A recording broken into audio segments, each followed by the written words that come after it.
இட்லி தோசைக்கு சைட் டிஷ்ஷாக சாம்பார் சட்னிக்கு பதிலாக இந்த கும்பகோணம் கடப்பா ஒரு டைம் ட்ரை பண்ணி பாருங்கள். சூடான இட்லி கூட கும்பகோணம் கடப்பா ரொம்பவே பக்காவான காம்பினேஷனாக இருக்கும். இது பண்ணுறதுக்கு குக்கரில் ஒரு 50 கிராம் அளவுக்கு பாசிப்பருப்பை நல்லா வாசனை வர அளவுக்கு வறுத்துக்கோங்க. இது கூட 2 உருளைக்கிழங்க 2ஆக கட் பண்ணிவிட்டு நல்லா கழுவிட்டு சேர்த்துக்கோங்க. குக்கரில் 2 விசில் விட்டு எடுத்துக்கலாம். இப்போ வேறொரு பேனில் எண்ணெய் சேர்த்துட்டு 1/2 டீஸ்பூன் அளவுக்கு சோம்பு, பட்டை, பிரியாணி இலை, கொஞ்சமாக கல்பாசி, ஒரு ஸ்டார் சேர்த்துக்கலாம்.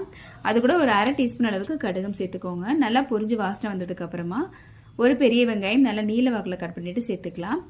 அது கூட 2 பச்சை மிளகாய் நான் நீல வாக்கில் கட் பண்ணிவிட்டு சேர்த்துருக்கேன். பச்சை மிளகாய் உங்கள் காரத்துக்கு ஏற்றாப்புல சேர்த்துக்கோங்க. வெங்காயம் பச்சை மிளகாய் நல்லா வதங்கி வந்ததுக்கப்புறமா ஒரு டீஸ்பூன் அளவுக்கு இஞ்சி பூண்டு பேஸ்ட் சேர்த்துக்கலாம். இஞ்சி பூண்டு பேஸ்ட்டோட பச்சை வாசனை போனதும் ஒரு தக்காளி சேர்த்துக்கலாம். தக்காளி ரொம்ப அதிகமாக சேர்த்துடக்கூடாது. அதனால் சின்ன தக்காளியை பார்த்து ஒரு தக்காளி சேர்த்துக்கோங்க. தக்காளியும் அதே மாதிரி நீல வாக்கில் கட் பண்ணிவிட்டு சேர்த்துக்கலாம்.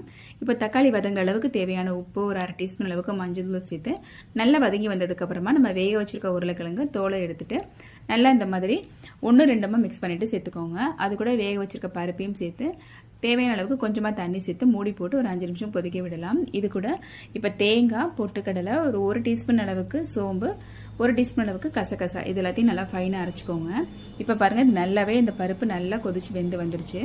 இப்போ இது கூட நம்ம அரைச்சி வச்சுருக்க விழுதையும் சேர்த்துக்கலாம்.